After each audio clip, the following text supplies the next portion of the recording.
여러분 안녕하세요. 지난주에 비가 많이 왔었습니다. 여러분들은 평안히 잘 계셨습니까? 오늘 또 열린 성경학교에 오신 여러분을 중심으로 환영합니다. 오늘은 특별히 고난 특강을 하도록 하겠습니다. 인생에 누구나 피할 수 없는 고난의 성경적 의미에 대해서 나누는 시간이 되기를 원합니다. 오늘 말씀의 본문은 마태복음 26장 36절에서 39절까지 말씀인데요. 제가 읽도록 하겠습니다. 이에 예수께서 제자들과 함께 겟세마네라 하는 곳에 이르러 제자들에게 이르시되 내가 저기 가서 기도할 동안에 너희는 여기 앉아 있으라 하시고 베드로와 세베대의 두 아들을 데리고 가실새 고민하고 슬퍼하사 이에 말씀하시되 내 마음이 매우 고민하여 죽게 되었으니 너희는 여기 머물러 나와 함께 깨어 있으라 하시고 조금 나아가사 얼굴을 땅에 대시고 엎드려 기도하여 이르시되 내 아버지여 만일 할만하시거든 이 잔을 내게서 지나가게 하옵소서. 그러나 나의 원대로 마시옵고 아버지의 원대로 하옵소서 하시고 아멘. 여러분 오늘 마태복음 26장 본문의 말씀은 예수님께서 겟세마네 동산에서 기도하신 장면입니다. 또 37절 38절의 말씀을 보면 예수님께서 십자가를 앞두고 깊은 고민과 고통에 빠져 계셨습니다.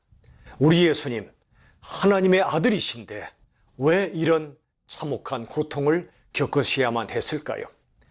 여러분 예수님의 고통은 예수님을 죽이려는 사단 마귀와 예수님의 죽음으로 인류를 구원하시려는 하나님 사이에서 발생한 고통이었습니다. 여러분 예수님이 기도하신 동산 겟세마네 그 뜻은 쥐어 짠다는 뜻이었습니다. 예수님께서 온 영혼을 쥐어 짜며 기도하신 곳입니다. 요즘 말로 하면 온 영혼을 갈아서 기도하신 거지요. 오늘 본문의 말씀 39절에 보시면 얼굴을 땅에 대고 엎드려 기도하셨다고 말씀합니다. 예수님께서 얼굴을 땅에 대십니다. 엎드려 기도하고 계십니다. 얼마나 간절한 기도인지 느껴지십니까? 또 39절 이어서 말씀합니다. 내 아버지여 이 잔을 내게서 지나가게 하옵소서. 십자가의 잔이죠. 십자가의 잔이 지나가기를 먼저 기도하셨습니다. 그러나 나의 원대로 하지 마시고 아버지의 원대로 해달라고 기도하고 계십니다. 여러분 예수님의 고통은 사단 마귀와 하나님 사이에서 치열한 영적 전투 가운데 드렸던 기도였습니다.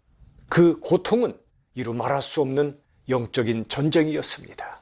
여러분 우리가 당하는 고통도 우리를 공격하는 사단 마귀와 우리를 연단하시는 하나님 사이에서 발생하는 고통입니다. 그래서 시험에는 두 종류의 시험이 있습니다. 사단이 주는 유혹과 하나님이 주시는 시련, 이 두 가지가 있습니다. 사단은 유혹을 통해 우리를 무너뜨리려 합니다. 그러나 하나님께서는 시련을 통해 우리들을 단단하게 만들어 가십니다. 근데 문제는 고난을 허락하시는 하나님의 뜻을 우리가 잘 모른다는 데 있습니다. 하나님과 멀어지게 만드는 사단의 유혹을 오히려 우리들은 축복이라 말할 때가 있습니다. 무슨 뜻일까요? 사단이 우리를 유혹하여 넘어뜨리려는 수많은 것들 가운데에서는 물질도 있고 세상의 성공도 있습니다. 우린 그것들을 축복이라 말하지만 실은 그 축복이 사단의 유혹일 수 있다는 겁니다. 또 반대로 시련을 통해 다듬으시는 하나님의 사랑을 우리들은 오히려 고난이라 말할 때가 있습니다. 하나님은 부모로서 아버지로서 우리들을 아름다운 사람으로 예수님을 닮은 사람으로 다듬기 위하여 때로 시련을 허락하시는데 우리들은 그 시련을 주시는 사랑을 오히려 고난과 고통으로만 여긴다는 겁니다. 여러분 솔직히 저도 고통이 없이 살면 참 좋겠습니다. 여러분도 그렇지 않습니까? 하지만 이 세상엔 고통 없는 생명이 없습니다. 어떤 인생도 고통이 없는 삶은 없다는 겁니다. 그러므로 중요한 것은 고통이 있느냐 없느냐 하는 것이 아니라 의미 있는 고통이냐 의미 없는 고통이냐 하는 것입니다. 그래서 가장 힘든 고통은 의미 없는 고통이라고 말합니다.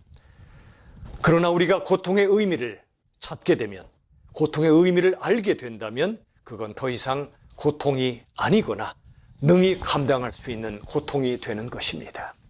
여러분, 사람은 고통이 있을 때 그 영혼이 깨어나고 살아납니다. 톨스토이가 말합니다. 고통이 없다면 육체가 일시적 존재에 불과하다는 걸 깨닫지 못할 것이라고요. 고통이 닥쳐올 때마다 이 몸뚱아리가 언젠가는 끝난다는 것을 우린 절감하지 않습니까? 몸이 아프고 힘들어질 때마다 아하, 죽음이 내게 언젠가 닥쳐오겠구나 라는 걸 깨닫지 않습니까? 이처럼 고통은 오히려 우리 영혼을 깨우쳐주고 우리 삶에 대해서 알려주는 놀라운 순간이라는 것입니다. 여러분, 항상 날씨가 좋기만 하다면 그 땅이 어떻게 됩니까? 사막이 될 것입니다. 비바람이 몰아쳐야 사막이 되지 않고 살아있는 땅이 되는 거지요. 밤하늘에 진한 어둠이 있어야 별빛이 더욱 밝게 빛나는 법입니다. 우리에게 시련이 있어야만 우리의 삶이 생동감이 있고 영적으로 풍요로워지는 것입니다. 여러분, 가장 의미 있는 고통이 있습니다. 어떤 고통일까요? 그건 사랑을 위한 고통입니다. 부모는 자식에게 따뜻한 밥을 먹이려고 자신은 배 고라도 줬습니다. 그걸 고통이라 생각지 않습니다. 오히려 기쁨이라 여기지 않습니까? 여러분, 사랑과 고통은 언제나 한 몸입니다. 사랑에는 고통이 반드시 따른다는 거지요. 고통이 따르지 않는 사랑은 사랑이 아닙니다. 그래서 어느 시인은 말합니다. 고통스럽지 않은 날은 사랑하지 않은 날이라고요. 또 이렇게 말하기도 합니다. 너는 나의 눈물이자 나의 웃음이다. 눈물과 웃음은 상반되어 보이는데 그렇지 않다는 겁니다. 내가 사랑하는 당신은 나의 눈물인 동시에 나의 웃음이라는 거지요. 여러분, 하나님께서 우리에게 갖고 계신 선한 계획 속에도 기쁨의 시간과 슬픔의 시간 또는 눈물의 시간이 모두 들어 있습니다. 그러므로 우리 인생 기쁨과 눈물, 사랑과 고통 항상 손잡고 함께 간다는 것을 기억하시길 바랍니다. 가장 의미 있는 고통은 사랑을 위한 고통입니다. 그런데 여러분, 살다 보면 이유 없이 당하는 고난이 있지 않습니까? 맞습니다. 그런데 이유 없는 고난은 있을지라도 유익 없는 고난은 없습니다. 시편 119편 71절은 이렇게 말씀하지요. 고난 당한 것이 내게 유익이라. 이로 말미암아 내가 주의 율례들을 배우게 되었나이다. 시편 기자, 고난을 많이 당했습니다. 그러나 그 고난이 내게 유익하다고 고백합니다. 왜냐하면 이 고난 때문에, 고난 덕분에 내가 주의 율례들, 하나님의 말씀의 뜻, 진리를 배우게 되었다는 겁니다. 여러분, 찰스 스윈들 목사님은 고난의 신비한 유익 3가지가 있다고 이렇게 말씀합니다. 첫 번째는 고난은 더 이상 우리 자신을 의지하지 않게 해줍니다. 고난이 닥쳐오기 전까지 인생은 자기 자신을 무엇보다 누구보다 의지합니다. 그러나 고난이 닥쳐와서 내 자신의 무기력함을 깨닫게 되면 나 자신을 의지하지 않게 되는 거죠.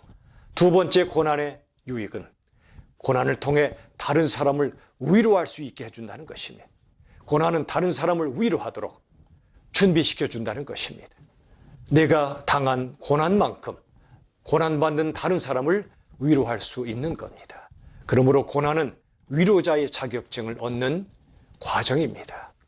또 고난의 3번째 유익을 이렇게 말씀했습니다. 고난은 모든 것에 대해 감사하도록 가르친다. 우리가 고난을 겪기 전에는 그저 풍요의 늪에 빠져서 감사를 잊어버리기 쉽습니다. 그런데 고난이 닥쳐올 때 그동안 내가 누렸던 모든 게 당연한 게 아니었음을 깨닫습니다.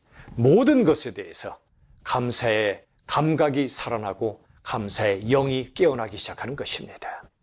여러분, 하나님께서는요, 우리의 모든 고난이 일하게 하십니다. 그래서 우리에게 유익을 주시고 하나님의 선하신 뜻을 이루십니다. 우리의 실수와 실패, 혼란과 방황마저도 일하게 하셔서 우리의 모든 부족함을 끌어안아 주셔서 우리를 새롭게 창조해 가시는 분이 하나님이시란 말입니다. 놀랍지 않습니까? 여러분, 홍수로 땅이 뒤집힐 때 비옥한 땅이 생기지 않습니까? 태풍이 불어올 때 하늘과 바다가 맑아지지 않습니까? 홍수처럼 태풍처럼 우리 인생에 고난이 많지만 하나님은 우리의 모든 고난이 헛되지 않고 고난이 일하게 하셔서 하나님의 놀라운 뜻을 이루시고 우리에게 영적인 유익을 주신다고 말씀해 주십니다. 특별히 하나님께서는 우리의 고통이 생명 탄생의 통로가 되게 해 주십니다. 마치 어머니의 산고를 통해 새 생명이 태어나듯 말이지요. 그래서 스피노자는 이렇게 말했습니다. 모든 고귀한 것은 고통스럽다고요. 종은 아파야만 아름다운 종소리를 멀리 퍼뜨릴 수가 있습니다. 씨앗은 땅속에서 썩어야만 새로운 꽃으로 다시 피어날 수 있습니다. 애벌레는 고치를 찢고 나와야만 나비가 되어 훨훨 날아다닐 수가 있습니다. 글을 쓰는 작가들, 그들의 그 고통 때문에 고귀한 글이 탄생하고 그로 인해 수많은 사람들이 위로와 깨달음을 얻게 되는 겁니다. 모든 고귀한 것은 고통스럽다는 겁니다. 역대상 4장 9절은 이렇게 말씀합니다. 야베스는 귀중한 자라. 내가 수고로이 낳았다 함이었더라. 야베스가 참으로 귀중한 자가 된 이유 중에 하나는 어머니가 수고로이, 즉 고통 속에 낳았기 때문입니다. 고통을 통과할 때 그의 존재가 고귀한 존재가 되는 것입니다. 갈라디아서 4장 19절은 이렇게 말씀하지요. 나의 자녀들아, 너희 속에 그리스도의 형상을 이루기까지 다시 너희를 위하여 해산하는 수고를 한다고 말씀합니다. 바울의 고백이지요. 영적인 자녀들에게 말씀합니다. 너희 속에 아름다운 그리스도의 형상이 온전히 이루어지기까지 나는 다시 또다시 너희를 위하여 기꺼이 해산의 고통, 해산의 수고를 한다고 말씀하고 있습니다. 여러분, 하나님께서는 고난을 통해 우리 안에 예수님의 형상을 새기십니다. 고난을 통해 우리를 가짜가 아닌 진짜로 빚어 가시는 거지요. 그래서 괴테가 이렇게 말합니다. 고난은 참된 인간이 되어가는 과정이라고요. 여러분, 고난은 그래서 하나님이 버리신 증거가 아니라 하나님이 안 버리신 증거입니다. 하나님은 광야의 고난을 통해 우리를 당신의 자녀로 빚어가시고 당신과 영원히 동행하게 해 주신 것입니다. 그래서 고난은 극복하는 게 아니라 통과하는 것입니다. 인생의 고난은 내 힘으로 극복하는 것이 아니라 주님과 함께 주님 손잡고 통과하는 거란 말입니다. 우리 예수님 세상 끝날까지 우리와 함께 하시겠다 약속해 주셨습니다. 우리가 수없이 비틀거리고 쓰러져도 우리를 일으켜 세우시고 영원한 집을 향해 걸어가게 하시는 것입니다. 여러분, 예수 제자의 삶은 고난이 면제된 삶이 아니라 고난 중에도 평화를 누리는 삶입니다. 이사야 38장 17절은 이렇게 말씀합니다. 내게 큰 고통을 더하신 것은 내게 평안, 즉 참 평안을 주려 하심이라 그랬습니다. 하나님의 본심은 고통이 아니라 평안이고요. 우리 그리스도인의 삶도 고통이 면제되지는 않지만 고통 중에도 하나님의 평안을 누리게 해주시겠다는 것입니다. 그리고 예수의 제자는 고통을 당할수록 더욱 진한 향기를 발합니다. 마치 향나무가 도끼가 찍힌 그 자리에서 더욱 진한 향기를 발하듯이 말이지요. 예수의 제자는 고난의 바람이 불어올수록 그 향기가 더 멀리 날아갑니다. 그 씨앗도 더 멀리 뿌려지게 될 것입니다. 이제 말씀을 맺겠습니다. 조시 맥두엘은 이렇게 말합니다. 우리의 모든 고난은 하나님의 손 안에 있다고요. 얼마나 놀랍고 얼마나 희망적인 말씀입니까? 우리의 모든 고난은 하나님의 손 밖에 있지 않습니다. 하나님의 손 안에 있다는 겁니다. 우리의 모든 고난을 하나님께서 주관하고 계시다는 겁니다. 거기에 희망이 있습니다. 우리의 모든 인생길, 고난이 많습니다. 그러나 그 길은 예수님과 함께 걷는 영광의 길입니다. 부디 저와 여러분 모두 고난의 파도 속에서 예수님을 더 깊이 만나고 고난의 여정 너머에 영원한 영광의 날들을 소망하며 오늘 또 내일 또 힘차게 걸어갈 수 있기를 우리 주 예수 그리스도의 이름으로 축원합니다. 아멘. 기도하시겠습니다. 하나님 아버지 감사합니다. 우리 인생길이 너무나 험하고 어렵습니다. 그러나 그 모든 길 하나도 헛되지 아니하며 하나님의 뜻을 이루는 과정이 될 줄로 믿습니다. 그 인생길 우리 홀로 걷지 않고 우리 주님 손잡고 걸어가는 길인 줄로 믿습니다. 이제 우리 모든 성도님들 모든 고난의 상황 속에서도 낙심하거나 절망하지 않게 하여 주시고 우리 주님을 깊이 만나게 도와주시고 우리 주님과 함께 이 험한 세상을 거뜬히 능히 살아낼 수 있도록 주님 역사하여 주시옵소서.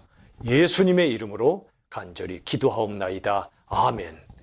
우리 주 예수님의 은혜와 하나님의 사랑과 성령 하나님의 역사하심이 고난의 의미를 깊이 깨닫고 고난 가운데 주님을 만나 평안을 누리며 모든 고난을 믿음으로 통과하기 원하는 모든 성도님들의 삶 속에 이제부터 영원까지 함께 하시기를 간절히 축원하옵나이다. 아멘.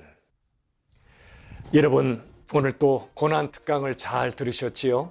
우리 모두에게 있는 고난 그 성경적 의미를 깨닫고 우리 모두 승리할 수 있기를 간절히 바랍니다. 여러분 한 주간도 우리 주님 안에서 은혜를 누리시고 다음 주에 만나겠습니다. 안녕히 계십시오.